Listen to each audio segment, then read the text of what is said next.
Fala, Florestan! Boa tarde, pessoal. Para vocês que estão acompanhando de casa, esse é o terceiro episódio do Fala Florestan, nosso podcast. Estamos aqui, eu, Érica, Kátia. Estamos aqui hoje com uma nova entrevistadora, uma nova apresentadora, a Marisa, nossa colaboradora do Florestan, que veio hoje. Marisa, se apresente. Olá, meu nome é Marisa, eu faço parte da equipe de coordenação pedagógica do Florestan. É um prazer estar aqui. Seja bem-vinda, Marisa. Seja bem-vinda, Marisa. E agora a gente vai apresentar a nossa convidada de hoje. Rafa, se apresente.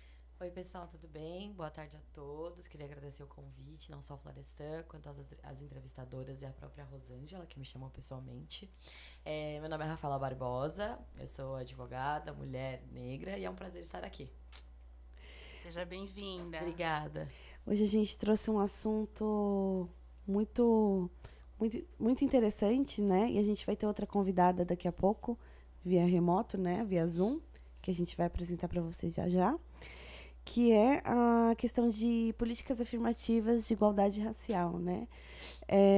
A Iodele, quer se apresentar? Olá, pessoal, boa tarde. Eu sou a Iodele Camargo. Estou super feliz em participar desse podcast, desse encontro. Acho que tem muito valor, né? É uma pauta bastante latente nos dias de hoje. Então, como a Rafa trouxe, eu sou uma mulher negra formada em psicologia que atua com RH. Muito prazer. Seja bem-vinda. Bem-vinda. Muito obrigada. E aí, Marisa, quer falar alguma coisa? Legal. Então, gente, esse momento é muito especial, porque nós aqui estamos entre mulheres, né? E mulheres que pensam essa questão da negritude. A gente não poderia deixar na fundação de falar e aprofundar um pouquinho esse tema. Né? Ele está latente, né? Nós vemos aí que é um assunto que está em todos os espaços que a gente frequenta. E aí a gente gostaria muito de aprofundar com vocês esse assunto, né? E aí, para a gente começar, eu gostaria de saber um pouquinho da trajetória de vocês, né? Como é que foi toda essa questão da vivência também da família, né? Como é que isso influenciou na vida profissional e também cultural de vocês? Você vai começar, Rafa? Posso começar. Depois eu passo a bola para a Iô. Contando um pouquinho sobre mim, a minha mãe trabalha... Desculpa. A minha mãe foi diretora de uma escola, ela trabalhou aqui na rede de Diadema por mais de 15 anos, se não me falha a memória. E é muito interessante lembrar como o negro e essa questão racial sempre foi muito presente na minha família. Meu pai é negro. Minha mãe também é negra, eu tenho uma irmã negra de cabelos cacheados lindíssimos, inclusive, um beijo pra minha família. Mas na escola, eu era basicamente uma das únicas pessoas negras da sala, do colégio, etc. Na faculdade, eu até brinco que foi quando eu me descobri como mulher negra. Foi quando eu comecei a ver um pouco mais, sentir um pouco mais na pele essa diferença racial que pode acontecer com as mulheres negras e com a negritude em geral. Em todas as empresas que eu trabalhei, principalmente na empresa que eu tô hoje, Novelis do Brasil também, um beijo para todo mundo da Novelis que tá assistindo, é muito interessante ver o quanto as pessoas brancas estão hoje preocupadas com o assunto. A gente sabe que não é todo mundo, mas graças a Deus eu sempre trabalhei em empresas que tiveram essa preocupação comigo, e hoje em dia eu trabalho nessa empresa que tem toda uma causa racial, um grupo de afinidade. Eu posso falar cada vez mais sobre isso, claro, a gente pode discutir um pouco mais desse assunto. Mas foi basicamente há uns 6 anos atrás que eu efetivamente, como eu brinco, me descobri como uma mulher negra, que eu efetivamente consegui sentir que tem essa diferença racial entre as pessoas. Então, e aí é muito importante contar com essa base familiar para você passar pelas situações e não ficar tão constrangida, ou saber que você tem aquela base familiar para te apoiar. Acho que é isso. Aí, você quer contar um pouquinho de você? Sim, com certeza. Bom, acho que eu cresci com a negritude, a pauta da negritude muito forte na minha vida, desde muito pequena, né? Desde a origem do meu nome, que é um nome africano. Meu pai ele era ativista do movimento negro, então ele participava de muitos eventos, encontros, inclusive ele tinha livros, um livro de nomes, né, de nomes africanos, então tanto o meu nome quanto os das minhas irmãs são africanos. E aí, e para mim isso foi muito importante, porque crescer com esse referencial muito forte fez toda a diferença na minha formação, bem como eu transito em todos os espaços desde sempre. Ainda muitas vezes muito criança, não tinha a visibilidade, obviamente, nem o entendimento que eu tenho hoje, mas eu cresci com o meu pai nos orientando muito sobre isso, né? Sobre o que é ser negro, sobre o que é ser negro no Brasil, sobre todas as questões que atravessam a negritude, então, desde cultura, história, arte, música, então isso fez muito parte do meu repertório. A minha família, indiretamente, ainda que não com tanta afinco sobre essa postura tão ativa do meu pai, já tinha a negritude muito forte dentro das nossas relações, então dentro das nossas festas, das nossas comemorações, o nosso estilo de vida tinha muito disso. Isso foi muito importante para mim. Eu passei praticamente a maior parte da minha vida em colégios particulares, e foi bom essa base que meu pai trouxe para nós, porque desde muito pequeno ele foi compartilhando algumas questões que a gente trazia e não conseguia entender o porquê de algumas coisas, né? Desde, por exemplo, sei lá, festinha na escola, muito pequena, terceira, quarta série, tinha bailinho, todas as meninas eram chamadas para dançar, menos eu, a minha irmã, e às vezes uma ou duas meninas mais gordinhas. E quando eu trouxe isso para eles em casa, assim, ele foi trazendo o contexto de uma forma muito lúdica para que a gente pudesse entender. E aquilo, apesar de parecer perverso muitas vezes, né, na cabeça de alguns, nossa, como foi extremamente orientador. Eu diria que foi enegrecedor, né? Não é nem esclarecedor, foi enegrecedor para nós irmos entendendo como o modelo social e racial funciona, principalmente no Brasil. Então, eu cresci com essa questão do que as pessoas muitas vezes falam, né? E hoje você vê racismo em tudo? Não, eu vejo racismo em tudo que é racismo, né? Onde eu vejo racismo em tudo? Muitas vezes há racismo em diversos e diversos ambientes. Então, isso para mim foi bastante importante. Na minha vida profissional, eu praticamente trabalhei a maior parte da minha carreira também em grandes companhias, e eu acho que eu acho não, tenho certeza, eu fui pegando a transição das companhias nesse sentido, né? Então, eu fiz um bom período da minha carreira numa empresa mais tradicional, conservadora, tal, onde eu comecei a minha transição capilar lá, fui mudando também o meu estilo, e aí eu fui ganhando força e empoderamento. Ainda que mais sólida, eu percebi que esse momento foi bem importante quando eu assumi o meu cabelo, quando eu entendi o que viria junto com o assumir o meu cabelo, e de lá para cá acho que foi um caminho desbravado, né, e sem volta, assim. Hoje eu não me vejo nem por um segundo em uma empresa que tenha questões de cabelo, que, sei lá, não pode o cabelo dessa forma, não pode esse estilo de ser, tem que se enquadrar como muitas empresas já foram há alguns anos atrás. Então, até para fechar assim, eu olho para frente, eu vejo uma pista enorme para todas as empresas e sociedade brasileira percorrerem, mas quando eu olho para trás, eu acho que nós já andamos aí, sei lá, uns 40% talvez, do que já foi antigamente. Então, essa possibilidade das pessoas transitarem um pouco mais com liberdade, muito na linha do que a gente fala no Mercado Livre, né? Que é livre para ser quem sou, favorece muito o ambiente e as pessoas se sentirem confortáveis e seguras. Muito bom.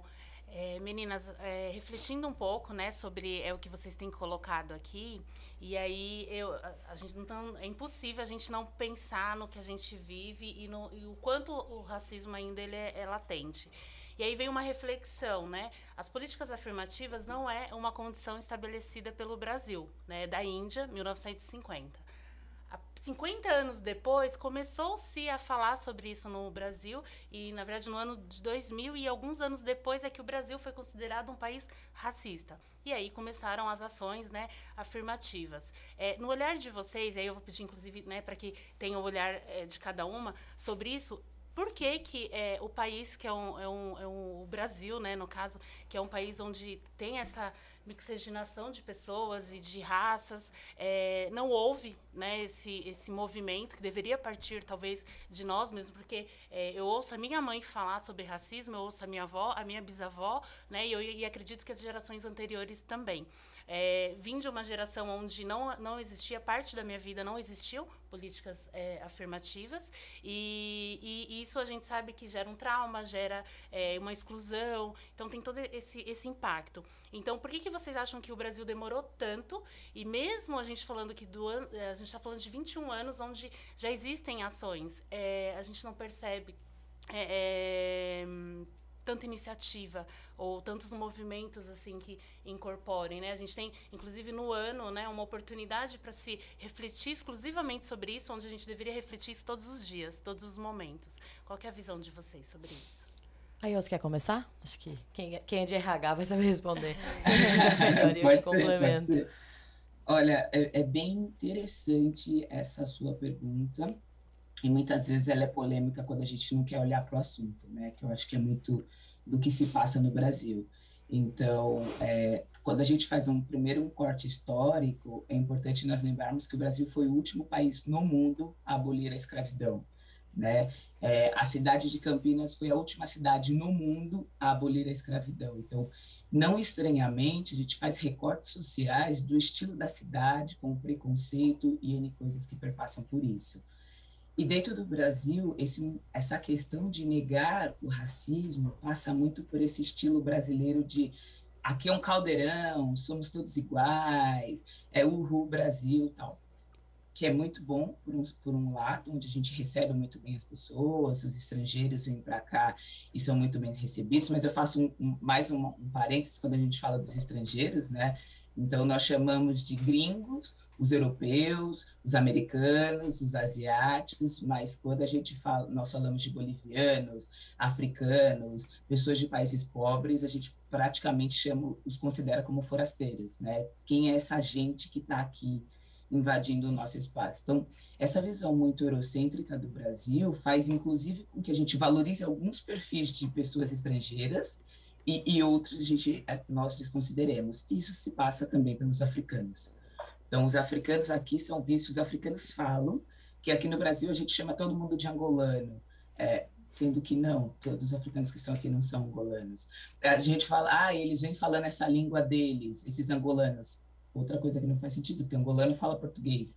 Um português muito de Portugal, mas eles falam português, mas a gente trata muito de qualquer forma, né? E aí, quando a gente tem essa postura de negar o racismo, isso é uma forma de não enfrentá-lo. E assim nós fazemos com várias coisas, né? A gente nega o machismo, nós negamos a homofobia, nós negamos o preconceito com pessoas com deficiência, e isso faz com que a gente não enfrente. Então, tudo que se faz de forma afirmativa em políticas e medidas, as pessoas tratam muitas vezes com mas para mim todo mundo é igual. Eu não vejo cores, eu vejo pessoas. Não, você vê cores sim, porque não tem como negar a cor da pessoa, independente de qual seja. Então, esse discurso de falar de Dia da Consciência Humana, eu não vejo cores, eu vejo pessoas, quanto mais se fala do racismo, mais ele cresce, é uma forma de negá-lo e dizer que não acontece. É uma escolha das pessoas a darem visibilidade para uma situação que está inerente.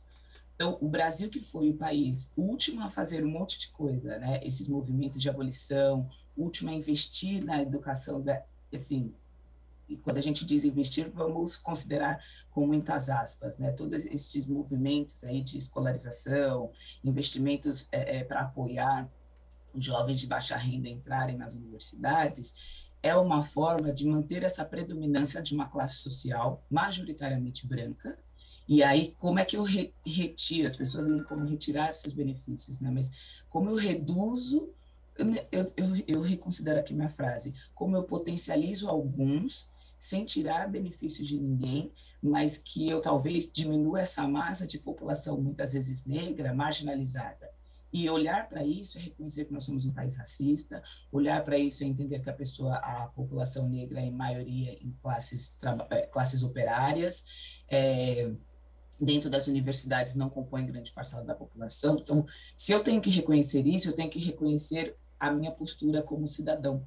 E às vezes as pessoas não estão dispostas, elas entendem que isso é uma forma de perder privilégio. Por isso que a política de cotas ela é tão mal vista. E quando ela começou, se a gente lembrar alguns anos atrás, há 10 anos atrás mais ou menos, as pessoas e as reportagens faziam discursos de fulano que acertou 70 e poucos % numa universidade federal, não pôde entrar porque um cotista, e era dessa forma, né, para diminuir, um cotista que acertou 30 entrou no seu lugar num curso totalmente diferente, com associações e analogias que não tinham o menor sentido. Então, isso passa muito pelo desvalorizar a condição e vamos tratar como aqui todo mundo é igual, menos na realidade, né? Eu acho que se eu puder complementar, é por isso que a gente fala que é tão importante entender a história, para entender o porquê a gente coloca em prática hoje alguma situação.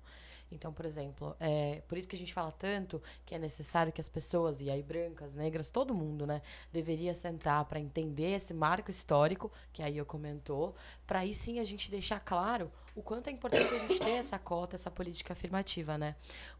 Acho que muitas pessoas já devem ter visto aquela corrida do privilégio, né? Então você vai citando coisas, vai falando, abaixo, quando as pessoas me perguntam a respeito disso, né? Falam, nossa, mas você já passou por essa situação? Você passou por aquela situação? Você passou por isso na escola? Você passou por isso em faculdade, universidade? Você foi o seu único amigo? Na sala do seu filho existem pessoas negras? Os amigos do seu filho são negros ou não? Aí quando a pessoa se coloca na situação, ela consegue ter aquele, como eu falo, o estalo, né? Então, quando ela tem o estalo de que existe a sociedade, infelizmente, é uma sociedade racista e a gente está lutando para mudar isso, você vê a importância de ter, sim, uma cota, uma ação afirmativa, né? A ação afirmativa, ela não hoje é só a cota, ela envolve alguns outros programas, mas ela é extremamente necessária para a gente conseguir falar aí sim de meritocracia. Então, primeiro você tem que nivelar as pessoas para depois você conseguir falar, não, agora sim, todo mundo está no mesmo nível, vamos falar sobre quem merece mais por X razão. Mas enquanto não tivermos um nivelamento da sociedade, não é justo a gente trabalhar nesse quesito, e as pessoas muito falam isso, meritocracia, quando a gente fala nessa questão de cota. E você acredita que esse nivelamento está na responsabilidade de um órgão político, está na responsabilidade das pessoas? Como que vocês... Que ação, né? Porque, assim, o Brasil demorou para agir, né? E aí, quando agiu, foi por uma questão, talvez, política, inclusive. Depende do olhar, né, de cada um sobre isso. Mas que a gente está guardando, né? Assim, para que a gente perceba esse nivelamento, né? E usufrua desse nivelamento que é tão importante. Acho que até um pouco do que a Io falou, essa questão do investimento, eu entendo que é um investimento que tem que ser, sim, de órgãos públicos, é um órgão político, querendo ou não, mas ele também tem que ser de empresas, ele também tem que ser de cada um. Porque não adianta o governo fazer alguma coisa e as grandes empresas, todas as empresas do Brasil, não comprarem. Até pensando até numa questão de cota, né? Se sai uma lei e precisa contratar X%, se as empresas não cumprirem a lei e o governo não estiver lá para forçar as pessoas a cumprirem essa lei, dando um exemplo fictício, não faz esforço nenhum. Então, realmente precisa ser uma ação conjunta de todo mundo. E aí, tanto de investimento financeiro, quanto de comprar a ideia, né? As pessoas precisam entender a necessidade disso, comprar a ideia e assim agir. Sem essa força conjunta, e aí eu, pelo menos dentro do mercado de trabalho, aí falando principalmente do mercado jurídico, se os grandes escritórios, grandes empresas não tiverem comprado essa ideia, o ponteiro não vai mexer. Você precisa, sim, de forças internas, empresas privadas e empresas públicas trabalhando por esse mesmo bem, trabalhando por esse mesmo fim. Sim. Não sei, Ayo, se você pensa diferente. Não, eu concordo. Eu trago uma fala que eu uso muito, que é as empresas precisam fazer, nem que seja por holoforte ou que seja por interesse, pela mudança. Não importa, né? Se ela quer visibilidade ou se ela quer realmente esse reposicionamento. O importante, na verdade, é que nós possamos impactar a vida das pessoas. E aí, isso é um movimento extremamente importante e valioso. Mas eu somo nessa fala da Rafa que um dos motivos que a sociedade brasileira tem dificuldade de fazer esse movimento passa muito pela negação. Então, enquanto a gente não entender que somos uma sociedade racista e que o racismo ele está na estrutura, se tem muita dificuldade de andar, né? Caminha-se com muito esforço, mas talvez não caminhe da maneira devida, porque tem essa postura negacionista. Então, as pessoas insistem em dizer que não são racistas de uma forma que, eu não sou racista, eu não chamo nenhum preto de macaco na rua. E essa não é a única forma de racismo, né? Essa não é a única forma de preconceito. Então, se a gente tem uma postura negacionista do eu não sou racista, eu tenho até amigos negros, eu não sou racista, eu sou até casada com uma pessoa negra, isso não ajuda o debate a ganhar força e ganhar empoderamento, que é isso que falta. Senão fica cada um olhando dentro do seu silo. Eu mesma sou racista por esse motivo, quando não ser racista é muito mais do que não chamar uma pessoa de macaco na rua, né? Então, essa consciência de eu reconheço o meu privilégio, independente da sua condição como homem, como mulher, como classe social e assim por diante, essa consciência, se ela não existir, o debate ele não ganha força. Ele fica muito em silos de isso é para os outros, isso não é para mim. Né? Isso são para aquelas pessoas numa outra condição que eu não sou racista porque eu tenho amigos negros. E sabe só um outro ponto que eu acho que vale a pena citar? Existem aspectos financeiros para empresas investirem em diversidade. O Instituto Ethos já faz o relatório de diversidade, acho que é anual, se não me engano, e ele mesmo fala, empresas diversas, equipes diversas, projetos com pessoas diversas têm um sucesso maior, empresas diversas geram mais lucros. E aí, quando a gente fala de diversidade, claro, não é só essa diversidade de raça e de gênero, é todo tipo de diversidade.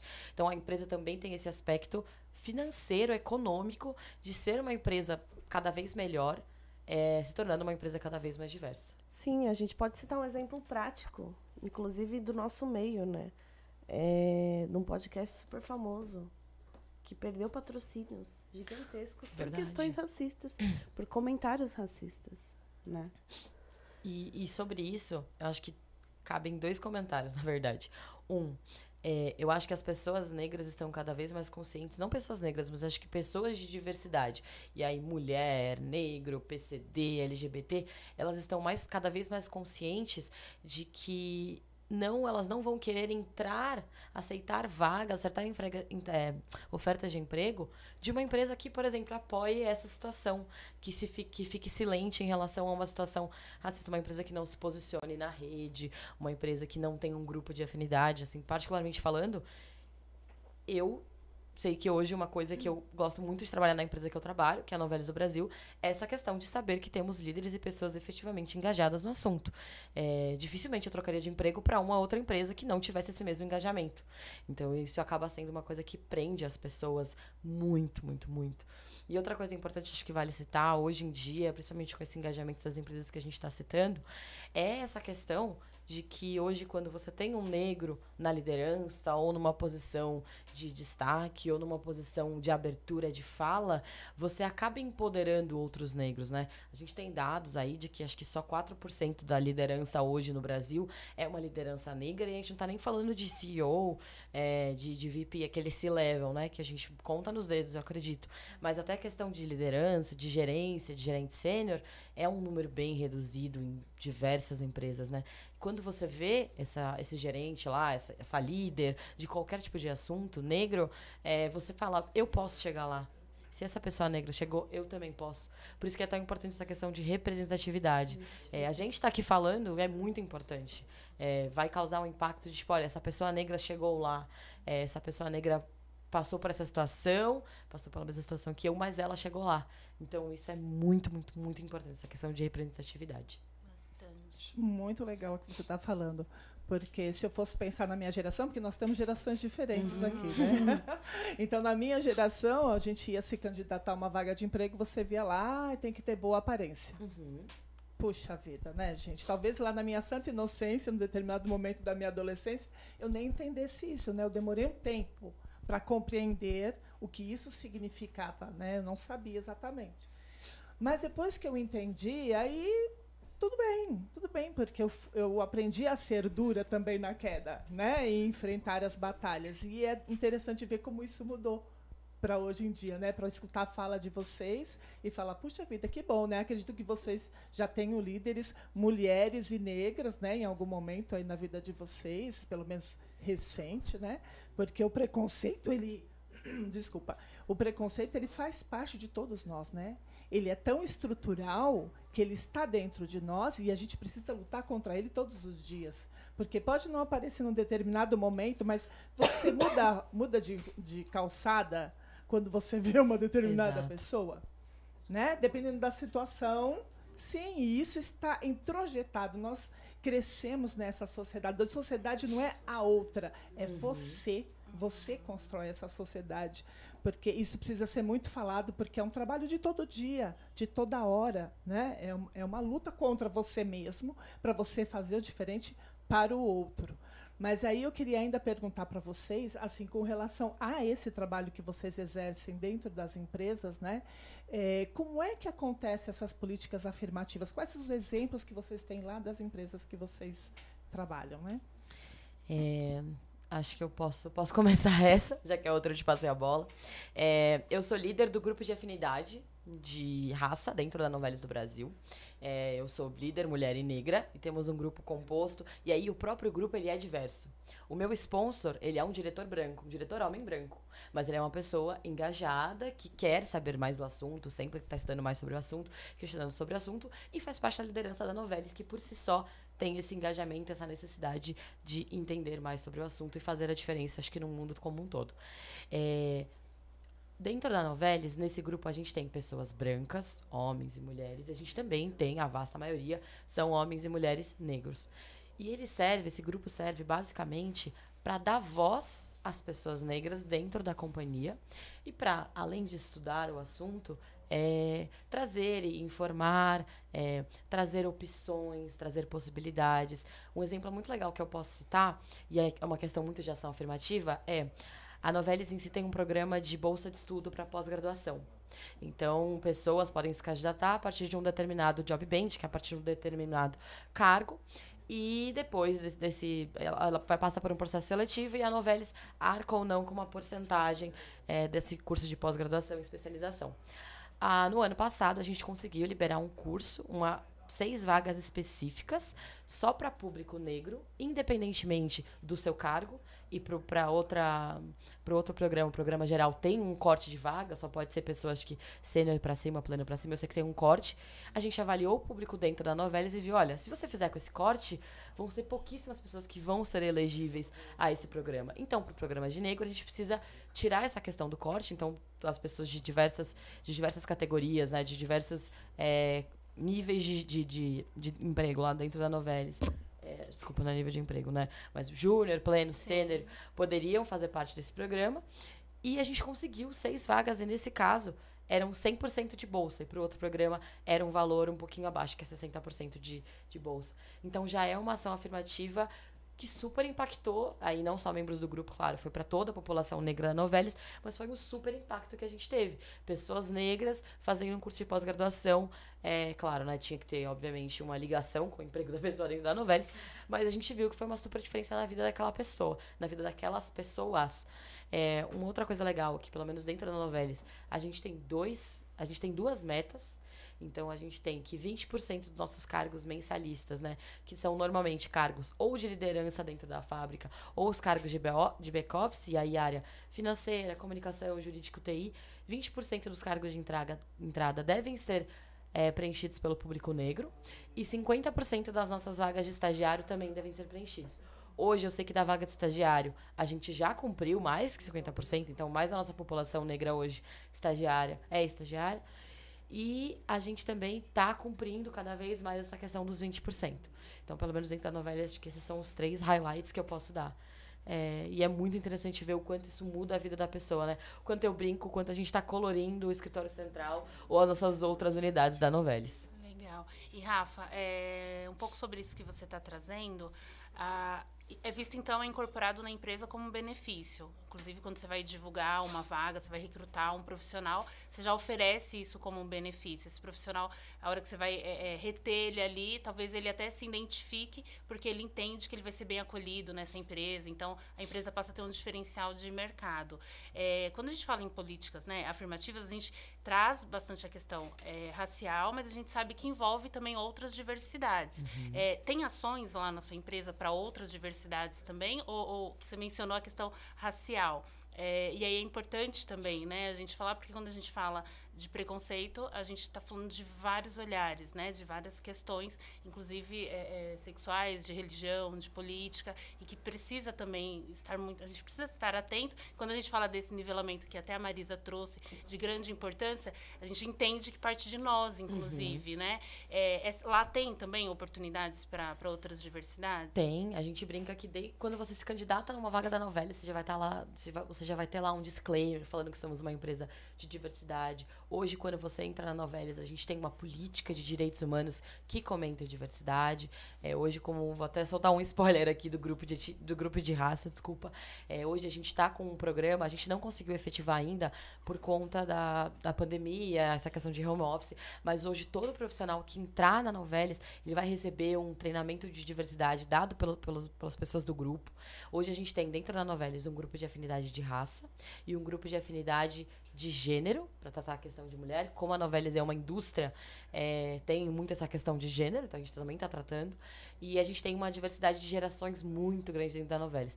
No próprio jurídico, a gente tem todas as gerações possíveis, né? A gente tem pessoas de 60 anos e tem a minha aprendiz que tem 18 anos. Então, é muito legal ver essa diferença. A gente trata bastante essa questão de gerações.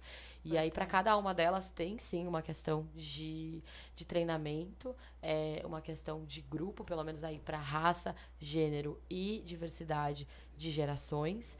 E a gente com certeza está aberto a abrir outros grupos, mas a Novelis mesmo não tendo, por exemplo, um grupo de LGBTs, essa questão de sexualidade, é um ambiente super aberto, é um ambiente super propício para a pessoa ser quem ela é. Isso é uma coisa que a gente deixa bem claro, né? Ser quem você é bem importante ter esse respeito aqui dentro. Uma vez eu conheci, né, um negro, e aí ele falou assim, olha, hoje o meu problema é... Eu resolvi o problema com relação... Eu tive a oportunidade de me inserir no mercado de trabalho pela questão racial, então eu vi que eu não fui excluído por isso, mas eu fui excluído por eu ser deficiente e também por eu ser LGBT. Então, às vezes a gente olha tanto a questão racial e foi um negro que ele foi excluído da mesma forma, porque a empresa ela não tinha, né, nenhuma restrição com relação à questão racial, mas ela não tinha acessibilidade. Né, e ela não tinha também profissionais preparados para lidar com esse público LGBT e trazer instrução, orientação. Então, eu acho que a gente precisa olhar e firme mesmo para a questão de um todo, né? Da questão de ação afirmativa, mas para todos esses públicos, porque continua. Você percebe que resolve talvez um olhar ali, insere um olhar, mas os outros olhares continuam prejudicados. Com certeza. Então, acho que ela vai falar da empresa. A Iô, né? Isso é muito legal, porque até por isso que hoje a discussão ela vem ganhando um novo formato que vai além de ser empresas diversas, mas que as empresas sejam inclusivas, né? Ser diverso é uma coisa, ser inclusivo é outra. E aí é a máxima já super conhecida, que não adianta chamar para a festa, mas não convidar para dançar. Então, muitas vezes as empresas pecam nisso. Mas eu estou sendo diverso, olha como é que é a minha realidade, olha meu público, e aí olhando todos os pilares dos grupos em minoria e em representatividade, né? Eu tenho muitas mulheres, eu tenho muitos negros, eu tenho pessoas com deficiência, mas em que layer, em que cargo eles estão? E aí, às vezes, você traz todo mundo, coloca... E é por isso que essa pausa de parar a bola, os grupos de afinidade, de maneira geral, eles são muito favoráveis, porque eles olham as questões. Então, e essa é uma dificuldade do Brasil quando ele nega exatamente esse movimento. Quando eu nego o machismo, quando eu nego o racismo, quando eu nego a homofobia... eu coloco todo mundo no mesmo balaio e faço isso que a Rafa falou no começo, assim, de achar a oportunidade aqui é igual para todo mundo. Aí se faz uma pausa e fala, curioso, que quando chega lá em cima eu vejo sempre os mesmos perfis, eu vejo sempre homens, brancos, das mesmas universidades, das mesmas empresas, do mesmo estilo, inclusive... meme de internet, né? Do mesmo estilo de vestir, todo mundo de camisa azul, todo mundo com o mesmo estilo de cabelo. Então, assim, que tipo de diversidade é essa que a empresa promove, onde ela trata todo mundo no mesmo balaio? Eu acho que tratar no mesmo balaio, ser diverso é uma coisa, ser inclusivo é outra. Então, esse é o desafio para as companhias, que eu acho que é uma discussão que ela é muito nova no Brasil. Se nós pararmos para pensar aí, há 10 anos atrás, não tinha essa força que tem hoje, essa reflexão sobre trazer as pessoas, as empresas começarem a trabalhar com porcentagem de mulheres na liderança, porcentagem de negros, desenvolver planos de sucessão, mentorias e assim por diante, porque até então tinha-se essa visão de só trazer. Ah, eu trouxe, e aí ficava com aquela discussão do eu trouxe, mas as pessoas não querem ficar, né? Por que será que as pessoas não querem ficar? E aí passa pelo que a gente vem discutindo, elas não veem oportunidade, elas não veem reconhecimento. Aí 25%, 30% das pessoas que entram nessa área são promovidas. Engraçado que dessas pessoas, nenhuma são pessoas com deficiência. E como que você quer que as pessoas com deficiência fiquem na empresa? Que ferramentas você está oferecendo? Então, quando a gente nega a diversidade, eu coloco tudo no mesmo patamar e não dou a assistência e o suporte que as pessoas precisam. E hoje eu acho que é isso. Essa é o ponto que diferencia uma companhia da outra. Então, na empresa que eu estou hoje, tem muitas coisas acontecendo ao mesmo tempo, que eu entendo que é bem importante, até dado o crescimento exponencial que foi nesse último ano e meio, e aí até olhando os próximos anos, mas precisou se parar e olhar a estrutura, né? Quando você faz um censo, você fala, putz, acho que a gente está pecando aqui, né? Trazendo o mesmo perfil, o mesmo molde, como companhia, o que nós podemos potencializar no desenvolvimento das pessoas. Então, se a gente cai naquela máxima até de uma outra empresa que falou em um programa específico que não trazia negros porque tinha que baixar a régua, né, do processo seletivo, isso repercutiu muito mal nessa empresa, assim, reverberou excessivamente no mercado, e a ação deles foram, a partir disso, investimento em milhões, e como é que a gente muda esse posicionamento? E aí é essa a marca, né? As pessoas, aí eu fico colocando skills que eles não ajudam as pessoas a serem escolhidas, a serem tanto escolhidas para entrar, quanto serem promovidas. Eu inviabilizo a entrada. Então, se eu só quero pessoas que estudaram fora do país, eu inviabilizo a entrada. Se eu só quero pessoas que fizeram universidade pública, eu inviabilizo a entrada. Pessoas que falam inglês, independente do cargo que elas vão ter, eu inviabilizo a entrada. Então, passou-se a olhar efetivamente o que é necessário para esta atribuição, para o que é crucial. E aí, olha-se os skills, né, as habilidades, o potencial dessa pessoa, o que você pode desenvolver. Muitas vezes é mais fácil você trazer alguém que tem as habilidades, a cultura, a identificação com a empresa, e você investir num curso de idiomas, do que querer alguém que já tenha tudo isso, curso de idiomas, e depois falar, não consigo trazer negros porque eu não acho negros com esses requisitos, não consigo trazer mulheres, ou elevar mulheres para as posições de liderança, porque as mulheres não querem ficar. Mas aí você vai olhar o formato do business nesse nível de gerência, ele praticamente inviabiliza mesmo para mulheres que têm filhos, que estão no momento da maternidade, que às vezes é de uma demanda de excessivas viagens. Então, como é que a empresa olha para essa estrutura? Eu acho que é isso que faz a diferença no formato como um todo, né? De novo, tratar todo mundo como igual, isso não é promover a diversidade, a inclusão, né? Talvez você traga com o discurso de diverso, mas você é zero inclusivo. Eu acho que até linkando um pouco do que a gente estava falando antes, é essa questão, né? Para você ver como está tudo estruturado. Então, você coloca skills muito altas e, como a Caio falou, até muitas vezes desnecessárias para uma vaga. Vamos dar um exemplo. São excludentes, por Exato. exemplo, né? Você vai contratar uma estagiária. Aí você coloca, nossa, ela precisa ser, pelo menos, vou dar um exemplo do mundo jurídico. Ela precisa ter estudado em XY faculdade privada no estado de São Paulo, ou ela tem que ter estudado numa faculdade pública Tier 1. E aquele primeiro nível, né? Que as pessoas falam, mesmo sendo muito errado, é o que o mercado, infelizmente, acaba usando. Então, a pessoa tem que ser dessa faculdade, a pessoa tem que falar inglês, a pessoa tem que morar fora. Aí você conversa com a pessoa e fala, nossa, mas a estagiária precisa ter feito tudo isso? Você não está contratando um gerente que vai lidar diretamente com o time X. Você está contratando uma estagiária para fazer isso aqui. Você precisa efetivamente disso? Aí, às vezes, a pessoa tem o estalo. E o grupo de afinidade, pelo menos dentro da novela, eles têm muito esse papel. Muitas vezes de conversar com o gestor. Você pediu isso, isso, isso. É necessário? A pessoa fala, nossa, realmente estou repensando a vaga da estagiária, a função que ela vai fazer. Não é necessário. Então, a gente pode dar essa ideia, dar essa oportunidade para contratar essa faculdade. Acho que a IO deve sentir muito isso como RH, né? Essa questão de faculdade aqui em São Paulo é muito difícil. É uma questão... E aí se torna, sim, uma questão racial, porque não são as pessoas negras, infelizmente, que estão em maioria nessas faculdades grandes. Eu falo como... Eu me formei numa faculdade privada aqui no estado de São Paulo, e eu consigo contar nos dedos quem se formou comigo e é negro. E quem são os negros que se formaram comigo. E não vão dar 2 mãos. E essas pessoas claramente não estão no mercado de trabalho no jurídico, então elas não estão nos escritórios grandes, nas empresas grandes. Então é tudo uma reação em cadeia. Então o que você pode fazer? Você contrata uma pessoa dessa faculdade XYZ e você paga um curso para ela. Você é uma empresa que se você tem um potencial financeiro, é importante que você faça essa questão. E aí entra a questão do governo. Então, se o governo podia fazer, se a empresa faz isso, por que a gente não abate o imposto? Por que a gente não faz alguma política diferente para essa empresa, entendeu? Então, por isso que a gente sempre fala do combo entre privado e público, o combo entre RH, a mistura, né, entre o RH, entre o jurídico, que precisa, assim, autorizar esse tipo de ação afirmativa, muitas vezes, dependendo do porte da empresa, ela vai pedir um ok do jurídico, e precisa, sim, do ok de todos os gestores, de toda a liderança, e principalmente aí uma liderança que contrata efetivamente, né? Eu queria até, desculpa, só fazer um adendo nisso que a Rafa trouxe, por isso que é importante a representatividade, né?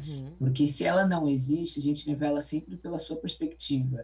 E aí, se os grupos de afinidade e até as próprias pessoas que estão diversas dentro da companhia, elas auxiliam exatamente nessa visão mas espera, mas como é que você vai trazer negros se você está com esses critérios quando a gente olha a realidade financeira da maior parte do país?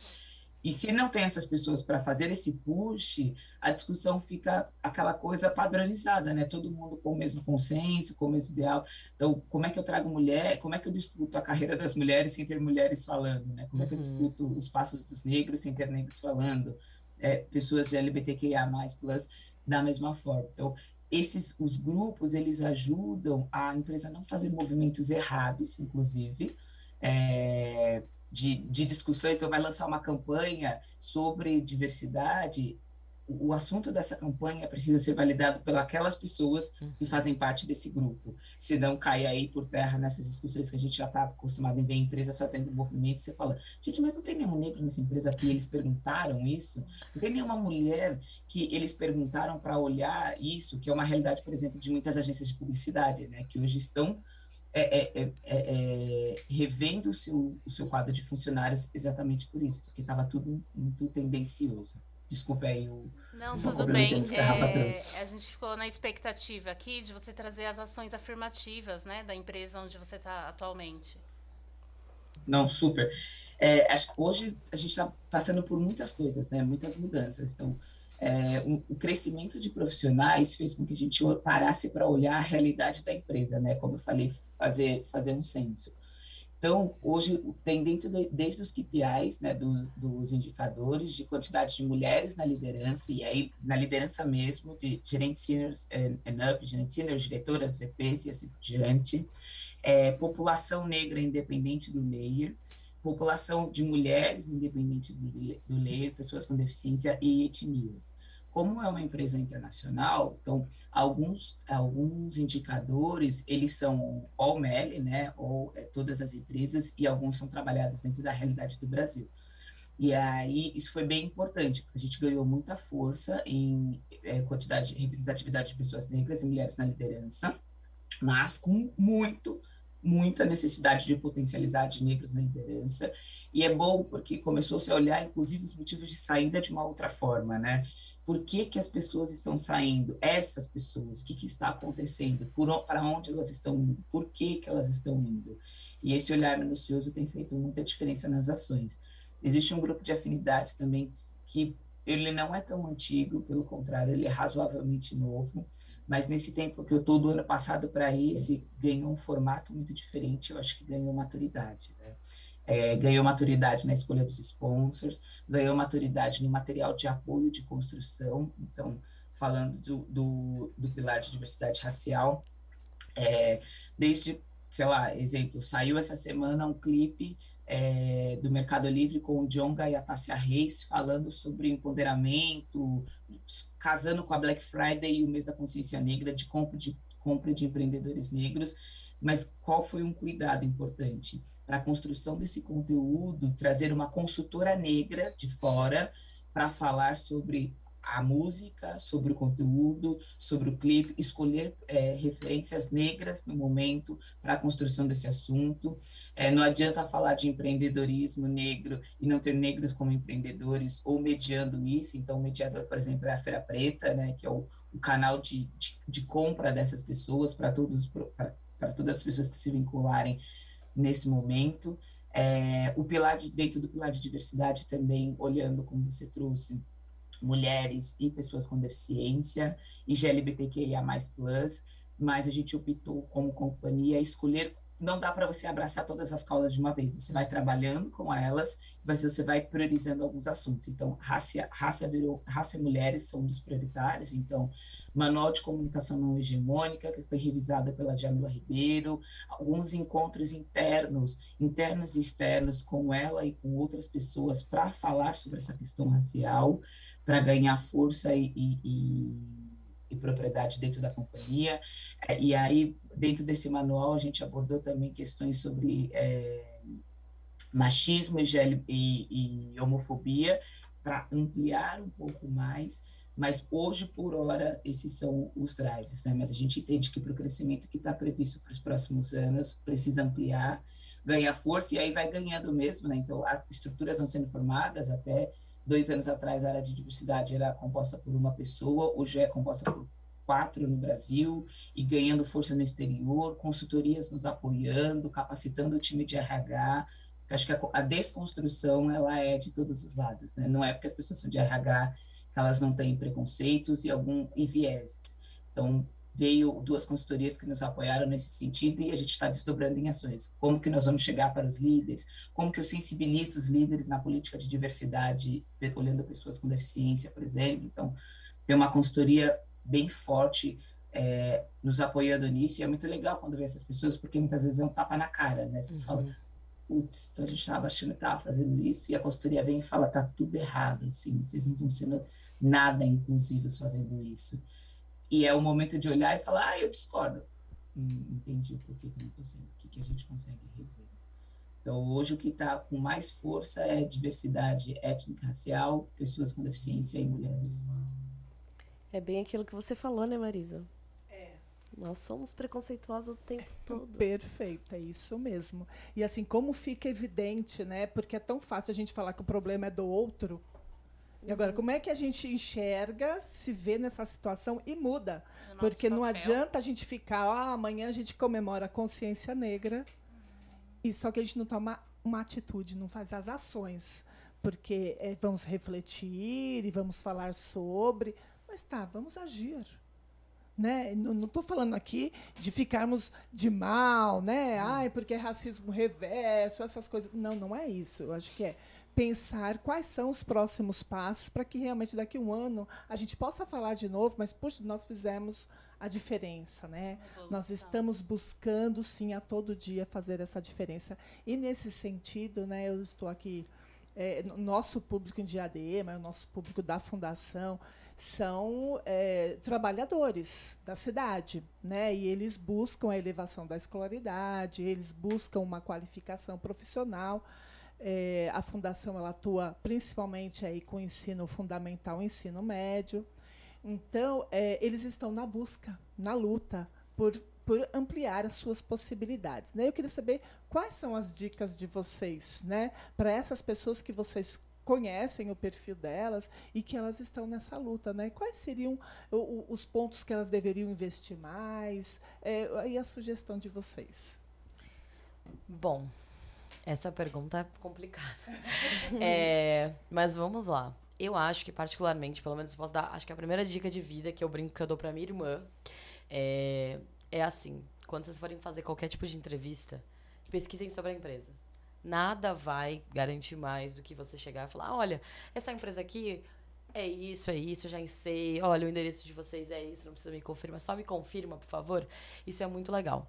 Uma outra coisa importante quando você sabe que você está numa empresa que tem o seu apoio, não deixe de falar. Não deixe de dar a sua opinião, claro, sempre com muito respeito, mas com muita abertura e com muito embasamento. Quando você fala as coisas, você como mulher, você como negro, você como jovem, branco, enfim, quando você fala alguma coisa com embasamento, as pessoas te dão respeito. E aí, com respeito, você vai longe. Então, acho que se eu posso dar uma dica, tenha proatividade. Acho que essa é a dica número 1 para tudo na vida. Não tenha medo de falar que não, se você se colocar numa situação. Se a empresa tem um canal de denúncia, tem um hotline, tem um e-mail, não tenha medo de falar a respeito disso. Se tiver um líder engajado, um líder que, enfim, vai te apoiar nessa situação, não tenha medo. E saiba que você ali, pelo menos isso é uma coisa que me move muito. Às vezes eu ali, como Rafaela, líder do grupo de etnia, advogado, do jurídico, estou representando uma parcela da população que não pode estar ali. Então é muito importante você sempre se atentar a tudo que você fala, como você fala, tem embasamento. A gente brinca que certeza a gente só tem uma da vida, que é a morte, né?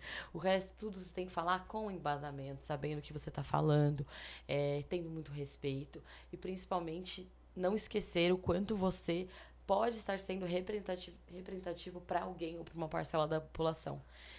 Eu acho que, pelo menos para mim, isso é muito importante. E eu sei que dá medo. Vou falar, abrir meu coração aqui. Dá medo quando você entrar numa sala, quando você entrar numa entrevista, e só vai ter você de mulher, só vai ter você de negro. Mas é tão legal quando você tá lá dentro e você consegue fazer essa diferença, quando você consegue, de pouquinho em pouquinho, ir mudando um pouquinho o mundo. Eu também tenho uma brincadeira interna que a gente não consegue mudar o mundo. Mas talvez se eu vier aqui e uma pessoa já escutar o que eu tô falando, achar que faz sentido e mudar a vida dela, pra mim, eu já cumpri minha missão no mundo, sabe? Às vezes a gente tenta abraçar, foi um pouco isso que você falou, a gente tenta abraçar o mundo, mas às vezes a gente não consegue. Então, tentar mudar, talvez, aquela situação, aquela sua empresa, aquele seu chefe, e conversando. Eu brinco muito com a questão de estudo também, né? As pessoas precisam estudar o que elas estão falando, é o que eu tô falando do embasamento, né? Então, conversar com as pessoas e tentar educar. Tentar trazer mais informações, falar a respeito. Acho que fica muito mais fácil quando a gente fala. Eu sou muito nessa questão da fala. Então falem, não tenha medo, estamos juntos. É uma luta, acho que a gente fala, né, que às vezes você vê uma pessoa negra na rua, você vai cumprimentar a pessoa por aquela empatia que você tem, a empatia da negritude mesmo. Então não tenham medo, a gente vai chegar lá e de pouquinho em pouquinho chegaremos lá, mas não tenham medo. E sigam em frente, vai dar tudo certo. No final, tudo dá certo. Muito bom. Aiô? Eu faço da Rafa minhas palavras e aí eu somo, porque é muito difícil, né? Às vezes as pessoas, e é natural, inclusive, essa visão de que as oportunidades, você falar isso porque você chegou lá, porque você alcançou, Exato. enfim. Então eu tenho muito cuidado também em como eu trago isso para não parecer inalcançável. Mas dentro das possibilidades que o mundo tem, e ainda assim sendo muito excludente, né, como a sociedade está formada, mas acho que tem algumas considerações que podem apoiar nessas escolhas, nesses movimentos, que é, de fato, o conhecer sobre a empresa, que empresa é essa que você está indo procurar, está indo pleitear uma vaga, qual é a atividade que esperam de você, o que você precisa fazer para você, na entrevista, estar um pouco mais estruturado, mas mais do que o caminho do fim, mais do que o fim é o caminho, né? Então, como é que você, como profissional, vem se preparando para o mercado de trabalho, em termos de formação e a própria, como a gente fala dentro do Mercado Livre, a execução com excelência. Então, como que você trabalha hoje no seu trabalho atual, dentro das condições que você tem, qual que é a sua performance, qual que são as suas entregas, porque às vezes também existe uma expectativa de chegar em um cargo ou em uma empresa onde as suas entregas e a sua postura profissional hoje, elas são aquém do que algumas companhias esperam, elas são aquém do que determinado cargo espera. Então, acho que é super importante, aí tentando ser mais objetivo, é super importante ter metas de vida, objetivos, efetivamente, e objetivos concretos, né? Meu sonho é ser analista sênior em tal lugar. Tá bom, mas o que que eu preciso fazer para ser analista sênior? Ah, eu tô vendo que os analistas sêniores, eles fazem isso de execução, eles se preparam dessa forma, eles precisam estar envolvidos neste tipo de trabalho, eles precisam ter este tipo de conhecimento. Senão, a gente joga para o ar, assim, os nossos planos, né? Joga nos astros, e aí espera que eles se concretizem. E não é dessa forma. Então, acho que eu oriento as pessoas a terem um objetivo muito claro e muito desenhado, e talvez, quem puder achar uma pessoa para ser seu mentor. Então, alguém que você possa se referenciar, que não precisa ser alguém que seja diretor de uma empresa, não, às vezes alguém que é um pouquinho mais sênior, tem um pouquinho mais de vivência, que você, independente da área de atuação, mas essa pessoa pode te dar aí alguns drives importantes de postura, de modo de se colocar, do que ela fez para preparar a carreira, às vezes até por próprio network pode te ajudar. Então, acho que eu trago conhecimento sobre a empresa, conhecimento sobre si e sobre os seus próximos passos, sobre o que deseja dos próximos passos, e uma autocrítica. Eu quero crescer, mas talvez a minha entrega de hoje não seja suficiente, então isso inviabiliza. Eu quero crescer, mas eu também não estou me capacitando. Eu quero crescer, mas eu não estou me preparando. Isso, de fato, vai tornar as oportunidades mais impossíveis, porque o lance é muito... A hora que a vaga aparecer, o que você faz com ela, né? Apareceu o que eu queria, como é que eu agarro essa chance e corro essa maratona aí para me provar e me mostrar capaz? Aí eu tenho uma dúvida com relação à questão, né, de como as empresas elas estão se movimentando para que esses indicadores, né, eles estejam cada vez mais favoráveis para todas as classes. Eu tenho, né, vivenciado assim, dentro do RH, recursos humanos, e de uma gestão muito ágil, né, de recursos humanos, e ainda os indicadores que eu tenho até esse presente momento é de um percentual muito pequeno ainda, né, considerável para tudo isso que a gente está dizendo aqui.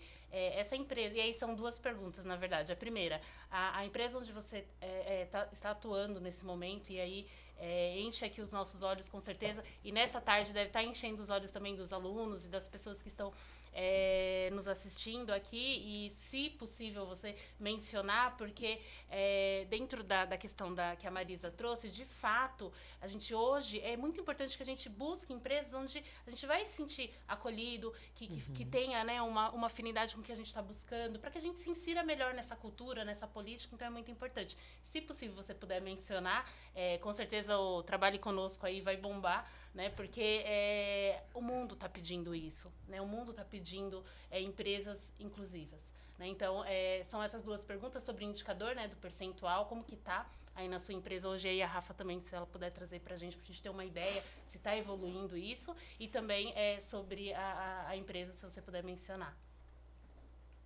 Então, os indicadores se movimentaram com muita força, mas eu sempre acho que dá para ser mais. E, de novo, né, algumas coisas têm que ser, de certa forma, apelador. E quando eu digo apelador, seria até ingênuo da minha parte falar todas as pessoas da companhia têm a mesma visão, têm a mesma postura. Não, porque são 12 mil pessoas só no Brasil, e é óbvio que são 12 mil pessoas com estilos ideais diferentes. Mas isso, estar como meta dos gestores influenciou muito nestes números. Então, continuamente são apresentados os resultados nas áreas de negócio, e os líderes são cobrados sobre isso. Você está sem mulheres na sua empresa, na sua área, você está sem pessoas negras na sua área, o seu time cresceu tantos por cento, só que desses tantos por cento. Então, esse desconforto, ele é importante porque mobiliza todo mundo. Então, muitas vezes eles, inclusive para o RH, assim, o RH não me trouxe nenhuma mulher, o RH não me trouxe nenhuma pessoa negra, e a gente vai tendo que obrigatoriamente se movimentar, que eu acho que esse é o desafio, né? Como trazer diversidade na agilidade que as empresas que a realidade precisa, se movimentando. Então, assim, putz, eu preciso trazer mais coisas, eu preciso fazer mais parcerias com consultorias, eu preciso me expor mais, eu preciso estar... Então, são muitas coisas que vão acontecendo ao mesmo tempo. Em termos de uma população negra, a gente cresceu muito, e eu acho que tem vários fatores que influenciam. Então, eu falo toda a população, né? Não estou nem olhando a senioridade. Acho que alguns locais que a gente abriu célula, unidade de negócio ajudou, então, como Bahia, isso favoreceu muito o crescimento da representatividade, mas é óbvio que eu não posso ter toda a minha parcela dentro da Bahia e o Sul, por exemplo, não. Então, a discussão é exatamente essa, como que eu trabalho em todas as unidades uma representatividade maior. Então, o primeiro ponto crescemos, hoje temos mais, se eu não me engano, eu vi faz umas 2 semanas, eu acho que é uma coisa de mais ou menos 48%, 49% da população negra dentro do Mercado Livre, de maneira geral, com sensibilidade nos cargos de gerente senior and up, então tem uma parcela menor, mas se a gente olhar o layer de gerentes, supervisores gerentes, até uma parcela maior, então está aí mais ou menos 5%, 6%. É o suficiente? Não. Adequado seria se nós tivéssemos 50-50, né? Então, mas já cresceu essa representatividade e, desculpa, eu esqueci sua outra pergunta, me perdoe. Acho que você já respondeu pra gente, a empresa, então tá Mercado Livre. É isso? É isso mesmo. Mas eu acho que a discussão, ela vem com muita força o tempo todo, assim, eu mesmo, por um tempo atrás, eu fui aprovadora de requisições de vagas para divulgação, né? E aí, obviamente, com tanto de vagas, hoje eu não consigo mais fazer isso. Mas quando eu olhava o job description, a descrição da vaga mesmo, várias vezes eu voltava para a talent responsável e falava assim, tem certeza que isso aqui realmente é necessário? Tem certeza que isso aqui realmente... Porque isso inviabiliza nós trazemos diversidade. E aí nós fizemos um curso com os times, o time de talent volta o tempo todo com os líderes para... Isso é coerente? Por que disso? O que você precisa de fato de conhecimento padrão, né? O que não dá para abrir mão, versus o que você pode potencializar para não, efetivamente, que é o que mais acontece, é elitizar a vaga. Chegamos no modelo que a gente quer? Não. Mas a gente vem continuamente discutindo aí o não elitizar, porque elitizar a vaga não é trazer a melhor pessoa. É isso que as empresas precisam se desconstruir. E às vezes eu elitizo, eu trago todo mundo da SPM, do Mackenzie, da PUC, da USP, isso aqui, e nem por isso eu tenho as melhores pessoas. Então, a questão aqui é de fato a oportunidade, o que realmente é necessário para as pessoas poderem se desenvolver. É isso aí, gente. Nossa, eu tô adorando essa conversa. Sabe por quê? Eu fico pensando, né, no estudante, pensando, puxa vida, né, como é importante você entender qual é a lógica do outro cara que tá do outro lado da mesa na hora da sua entrevista. A lógica do mercado, né? Porque aí você também fala, opa, então preciso me preparar e se autoconhecer para essa preparação, que não é simples, né? E a gente tem que saber onde vai procurar, né? E aí isso faz parte de também estar bem antenado aí com as possibilidades. É verdade. E está ficando muito claro para nós aqui que as empresas estão se movimentando para abrir as portas, né, e fazer essa inclusão. E aí é muito importante também que os alunos, os jovens, os adultos e os profissionais acompanhem isso.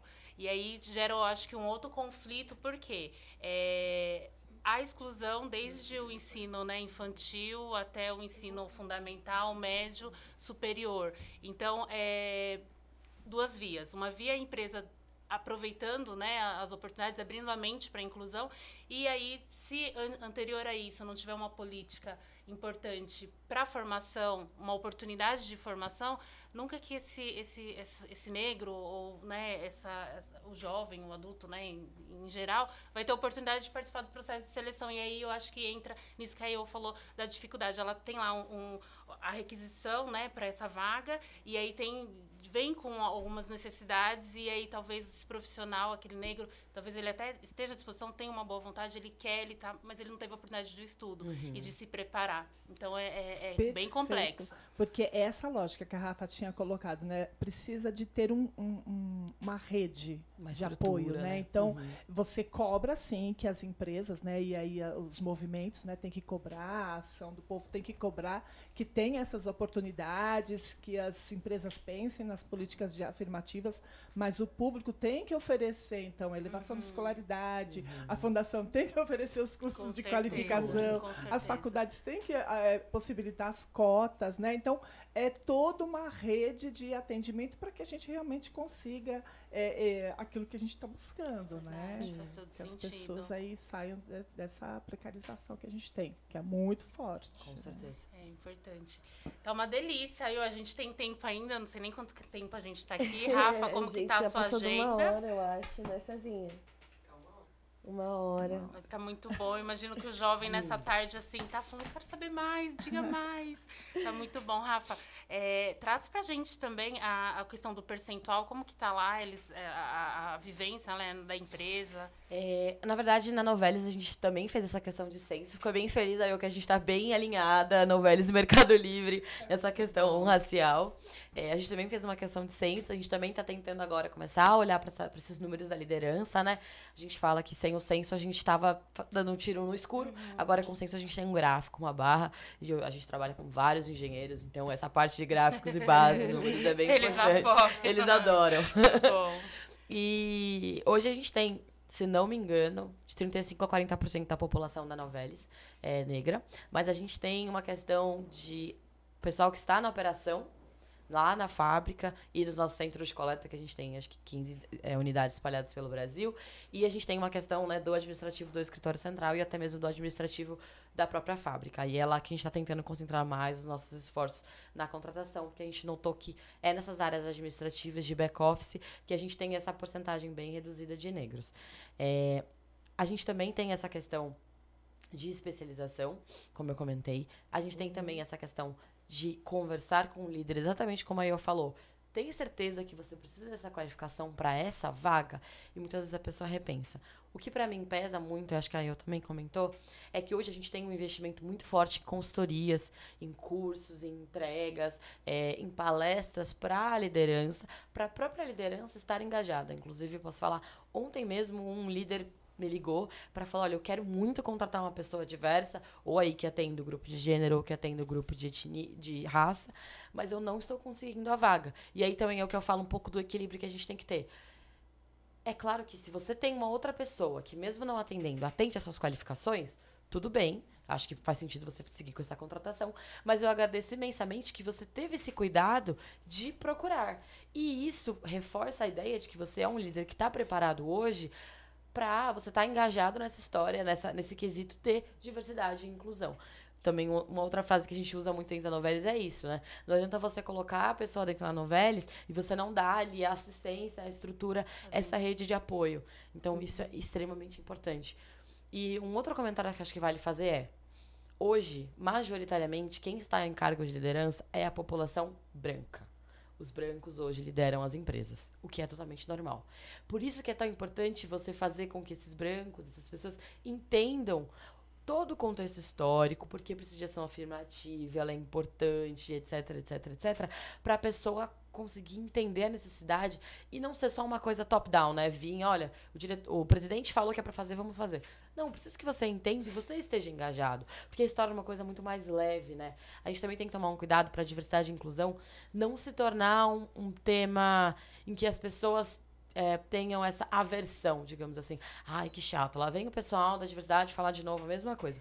Não, precisa ter essa leveza, esse contato, fazer com que a pessoa entenda a necessidade, né? Essa questão da necessidade de ser palpável torna tudo muito mais fácil. Então, para mim, essa questão de treinamento de líder, treinamento de quem encontrar, treinamento de RH, consultoria, às vezes vai ter uma vaga específica, vai abrir uma vaga de diretor, porém, por qualquer razão, vamos contratar um negro, vamos contratar uma consultoria. Se a empresa tem esse quesito financeiro, esse poder financeiro, eu entendo que ela está assim, no lugar dela, como parte da sociedade, de fazer essa mudança. Com certeza. Legal. Eu também queria aproveitar aqui a oportunidade para a gente falar sobre outra questão. E aí, minha parceira também de profissão, tem uma estatística muito forte, evidente, das pessoas que são excluídas e que hoje tem um índice muito alto de depressão. E aí, tanto pela questão, né, voltado do corporativo, pela exclusão do emprego, mas também pela exclusão em sociedade. E aí, eu vou até comentar aqui um caso pessoal que aconteceu comigo alguns meses atrás. Eu cheguei numa loja, na verdade fui para comprar um presente para uma pessoa, e aí na vitrine, quando eu passei pela vitrine, eu pensei assim, eu falei assim, nossa, é a cara dela, ela vai adorar. E eu adentrei na loja, quando eu adentrei, eu falei assim, eu adentrei e eu falei assim, olha, eu queria ver esse modelo aqui. E aí a moça, e assim, era uma loja que... essa pessoa, não vou contar que é a Érica, ela merecia muito, assim, não só pela questão monetária, eu nem olhei questão de preço, assim, mas o estilo era dela, né? E eu parei na loja e talvez essa pessoa de cara, ela já achou que eu não teria condições de comprar a peça. Foi um detalhe. E aí, pra piorar um pouco, ela disse assim pra mim, assim, olha, ali no fundo, eu entrei e apontei pro modelo. E ela disse assim, olha, ali no fundo tem o modelo plus size. E à esquerda tem os modelinhos em promoção. E aí eu fiquei extremamente constrangida, né? E assim, sou psicóloga, a gente lida e trabalha todos os dias com essas questões de exclusão, mas eu sou humana, né? Eu quero ser respeitada. E aí eu vi aquilo, o quanto as pessoas...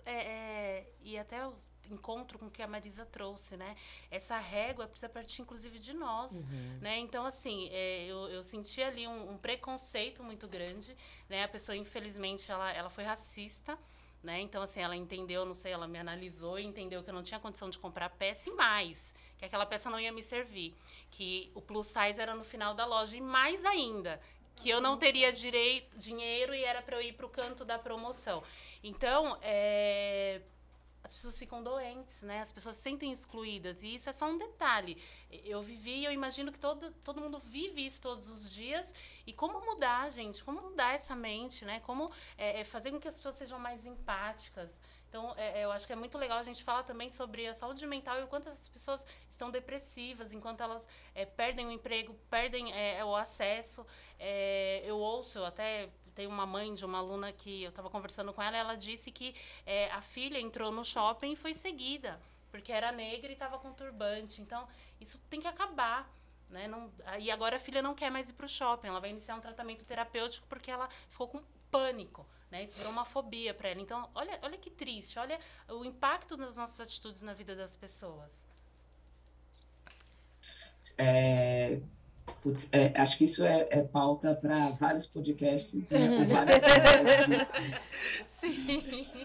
de desenrolo, né? Efetivamente, desse assunto. Por isso que eu trago novamente a relevância de se abordar dentro de casa a negritude desde muito cedo. Muitas vezes os pais querem evitar, entendem que abordar a negritude é uma forma de, eu vou ensinar, eu estou mostrando para ele, para ela, né, para essa criança, uma visão do mundo que é muito dura, mas se você não ensina dentro de casa, lá fora vai ser muito mais dolorido. Por quê? Porque às vezes a gente, muitas vezes, peca por vender uma imagem de mundo muito inocente, muito humanizado, que quando essa criança, esse jovem vai para a rua, ele vivencia uma realidade absolutamente diferente. E quando isso se dá, por exemplo, às vezes na comunidade, ali próximo de casa onde ele vive, se é maioria, se vive muito bem naquilo, aí quando muda de empresa, ou vai para uma grande companhia, chega lá e é um baque. O baque se dá porque você olha, essa pessoa olha ao redor e fala assim, aqui ninguém parece comigo em nada, ninguém cresceu na mesma realidade que eu, ninguém tem a minha raça, ninguém tem a minha condição, ninguém tem a minha história. E isso se torna um fator depressivo e desmotivador, porque a pessoa se sente, socialmente nós já somos diminuídos, né? E aí se você não tem esse empoderamento racial, quando você vivencia uma situação dessa, antes que o racismo seja externalizado, você já se sente diminuído. E a culpa não é da pessoa, tá vendo? O próprio negro se diminui. Não. A sociedade o diminui e o faz sentir, se colocar numa condição de este lugar não é para mim. Então, isso favorece muito esse movimento de não sei se eu me sinto bem nesse tipo de lugar, não sei se eu me sinto bem nesse tipo de empresa. E aí, indo para uma ordem prática, o que favorece? Acho que primeiro essa questão de tratar a negritude desde muito cedo, e hoje a gente olha, tem centenas de livros infantis, tem centenas de eventos infantis, coisa que quando eu era criança não existia nessa proporção, né? Hoje você acha, assim, falando sobre a história, sobre cabelo, sobre isso, a diferença que faz não é no empoderamento do tipo, como eu sou linda, é mais no empoderamento da sua autoestima e da sua segurança para sentar numa cadeira e falar, essa cadeira é minha, eu não preciso me diminuir. Coisa que se a gente olhar e fizer um recorte para um homem branco, hétero, se você olha os dados, os homens, se eles tiverem até 40% dos skills necessários para uma vaga, eles se aplicam. Enquanto as mulheres, independente da cor, elas se aplicam se elas tiverem no mínimo 70%. Então, assim, olha como é uma questão muito da estrutura mesmo. A autoestima do homem, ela é tão forte que esse homem entende que eu só tenho 4 quesitos aqui dos 10. Eu vou me aplicar do mesmo jeito. Chegando lá, eu descubro. É muito essa frase que os homens trazem. Então, e as mulheres, já por si só, de novo, independente da raça, eu não sei se eu não vou assumir sem estar segura, sem saber que eu realmente sei, recusam propósito. Não, acho que a empresa teve uma visão errada de mim. Então, imagine isso quando a gente vai para uma esfera racial, aprofunde isso quando nós vamos um pouco mais para uma questão social, né, de classe econômica. Então, essa pessoa que já não é mais criança, que não teve esse suporte em casa sobre a negritude, o momento de se empoderar é este. Se aproprie sobre a sua história, se aproprie sobre a cultura, se aproprie sobre a realidade do país, porque o que eu entendo que me favoreça é eu não negar que eu vejo racismo, é eu não negar o comportamento das pessoas. Se eu fico romantizando muito, ela é tão querida, eu adoro ela, mas ela foi mega racista agora, eu fico tentando passar pano e aquilo vai causando desconforto, né? Então, é esse empoderamento, essa apropriação cultural da sua cultura, nesse sentido, que vai ajudar a gente a estar preparado. Então, assim, e aí de novo, né, vou trazer um exemplo para mim. Eu entro no Shopping Morumbi, mas preparada para o que tiver que acontecer, assim, do tipo, se for segurança, se for numa loja, se a gente vai muito romantizado, a gente fica, meu Deus, e isso ameniza as dores? Não ameniza, mas você tem uma visão mais, eu diria mais, com perdão da palavra, né, da expressão, mas assim, você tem uma visão mais malandra do mundo. Então, assim, você olha com segurança e fala, eu estava esperando que isso fosse acontecer. Então, você fica menos vulnerável às situações, você vai aprendendo a se defender e a se posicionar, né? De novo, o racismo é a responsabilidade do negro? Não. O racismo é a responsabilidade do branco. Mas para a gente fortalecer-se um pouco mais, é importante nós termos conexões negras, conhecer o nosso contexto, até para a gente ter também uma rede de apoio nossa. Certo. Eu tô encantadíssima. Eu tô... A gente ficaria mais umas 3 horinhas aqui, né? Que delícia. Porque eu, como uma mulher branca, estando presente nesse diálogo aqui com vocês, com mulheres incríveis e estando, fazendo parte desse diálogo com tantas informações em contextos que eu nunca vivi, né? É muito bom partilhar e conviver com... esses assuntos que vocês estão trazendo, assim, é muito enriquecedor. E poder desconstruir esses pensamentos, assim, dia após dia, essas coisas que são tão enraizadas na nossa sociedade, isso é muito legal. Eu estou muito feliz de estar aqui com vocês. Espero que vocês tenham gostado de ter vindo aqui bater um papo com a gente. E eu quero que cada vez mais vocês possam ocupar esse espaço de fala, que vocês possam... que vocês têm que mostrar a que vieram mesmo. E é isso aí. Muito bom. Falem pra gente, só pra encerrar, como é que a gente acha vocês na rede social? Eu posso falar, meu LinkedIn é Rafaela Barbosa, só me procurar lá, fiquem à vontade. Acho que o LinkedIn é a melhor forma pra gente tratar. Eu vou falar um último comentário. Eu assisti uma palestra do Thiago Amparo, ele é colunista da Folha de São Paulo, há 1 ano atrás, e ele me fez ter um estalo sobre privilégio heterossexual. Eu vou ter a liberdade de compartilhar. Ele estava falando, ele é homossexual, ele é, inclusive, acho que é casado, e ele estava falando que quando ele vai num restaurante, ele pensa, quando ele toca a mão do namorado, que no caso é marido dele, esposo, enfim, e ele, obviamente, ele evita dar beijos no namorado. E naquele momento eu pensei, nossa, eu, como heterossexual, nunca penso. Se eu vou sair pra jantar com qualquer namorado meu, eu vou encostar na sua mão, eu vou abraçar você. Naturalmente. Aquilo, pra mim, foi o estalo do privilégio da heterossexualidade. Um outro estalo que eu compartilhei, mas aí eu dei um estalo racial pra uma pessoa. No escritório, a gente tinha cesta casual. Não era o escritório que eu tô hoje, era um outro lugar. A gente tinha cesta casual. E mesmo sexta casual, eu ia vestido como eu tô hoje. Eu ia de camisa, sempre uma camisa, e eu colocava uma calça jeans preta, pra ser um pouco mais formal, e salto. E o pessoal de outras áreas, né, o pessoal do jurídico, ia de tênis, de calça super clara e etc. E uma vez me perguntaram, por que mesmo de sexta-feira você vem assim? Aí eu falei, eu sou mulher, e eu sou negra, e eu também trabalhava ali na Zona Sul, Vila Olímpia, Itaim, Berrini e Morumbi. Então, quando eu entro aqui, se eu for negra e vier assim, a pessoa não, a chance da pessoa não achar que eu sou advogada e trabalho aqui é enorme. Então, eu evito. É um pouco do que a Ayo falou. Então, e essa pessoa falou, nossa, eu nunca tinha pensado nisso.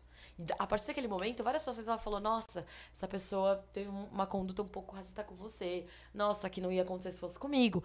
Então, se as pessoas que vocês convivem não têm esse estalo, às vezes você pode fazer com que ela busque este estalo. Eu brinco estalo porque, pra mim, juro, quando o Thiago Amparo falou, eu falei, meu Deus, heterossexual tem uns privilégios que eu nunca tinha notado até aquela reunião. Então, busquem os estalos de vocês. Queria agradecer super o espaço também. Foi incrível, eu também passaria horas aqui falando. Obrigado mesmo, de novo, um pouco do que você falou. Cada vez mais vamos ocupar esses espaços. Como eu digo, vamos chegar lá. De pouquinho em pouquinho a gente chega lá. Obrigada, pessoal. Obrigada, Rafa. Quer concluir, Marisa? Ayo? Tá bom. Bom, primeiro, super obrigado pelo espaço. Foi extremamente rico e valioso esse momento com vocês. Acho que é muito isso que a Erika trouxe, né? Vamos enegrecer cada vez mais as nossas relações, os nossos espaços, os ambientes que a gente convive com muito empoderamento e buscando o equilíbrio através de muito autoconhecimento para trazer saúde mental, né? Porque acho que tudo isso que a gente vive, tudo isso que a gente discute nos adoece, mas esse conhecimento, ele é uma forma de nos proteger também. Buscar saúde mental é uma forma de nos proteger, de criar algumas camadas para que a gente não seja tão agredido. Agredidos não somos muitas vezes, né? Mas que a gente não seja tão agredido.